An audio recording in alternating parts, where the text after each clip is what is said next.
Hey everybody, Edo here, and this is Park Life, a cozy trick-taking game. It is live on Kickstarter now, and supposedly it comes in this pretty cute stuffed, bag hedgehog, and then with these little hedgehog score trackers.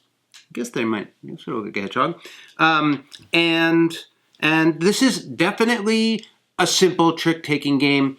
The cozy element, I'm not so sure, but it's straightforward, and let me take you through it. So, if you're not familiar with trick-taking games, players are going to have a number of cards based on the number of players, and we are going to be playing them to the center of the table, which is the trick, and we are going to try effectively to win it.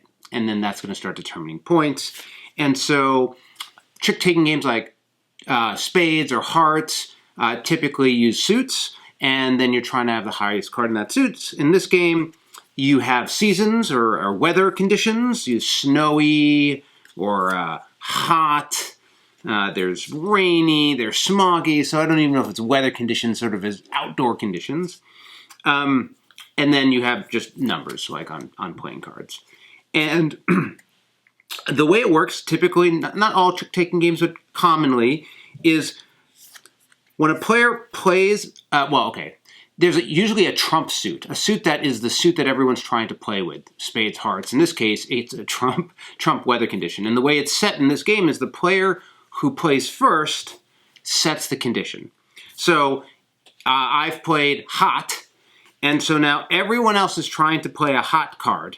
You don't have to, you can play other cards, but the only card that can win is a hot card. And in this game, the fiction is you're trying to sell something, so this person's trying to sell, I guess, a soccer ball, and so the cheapest price works. So effectively, you want to have the lowest number to beat it. So this person looks at their hand, and I didn't count these cards, but a 6 was played here. This player has a 4. So they play it, and now they're winning because they have the lowest in suit.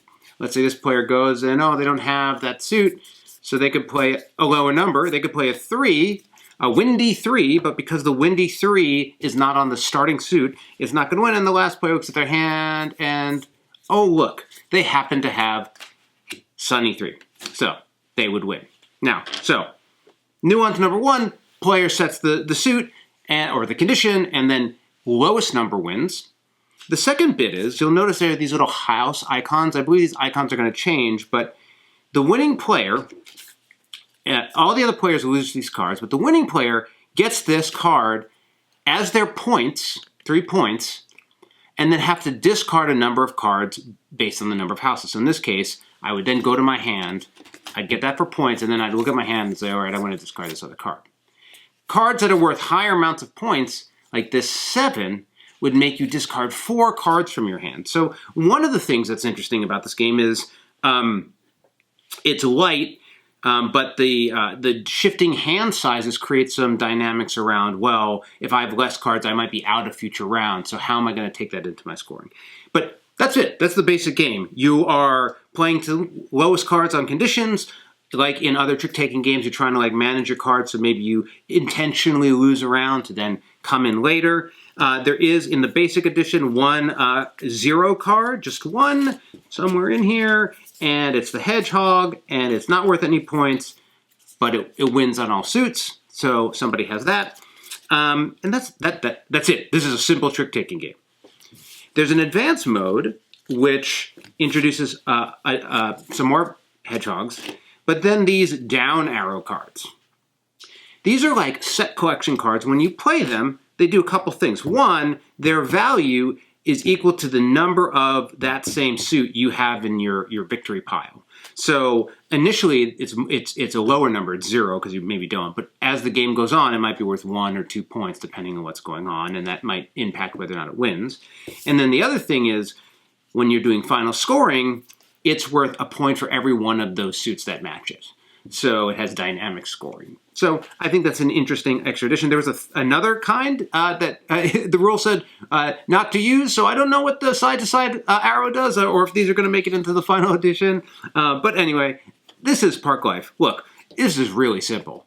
I think it's a nice introduction to trick-taking, and the little elements are cute. I think advanced trick-taking players are going to feel that there's a limited amount of choices, but if you've never played a trick-taking game, you can get into it and figure it out, and there are some interesting moments in there. So anyway, might look like this, but this is Park Life. Hey everybody, Edo here, and thanks for watching Gaming with Edo. Reviews over here on this playlist, League and Insider videos over here on this one. Subscribe, share, all that good stuff. But most importantly, play some great games. Thanks.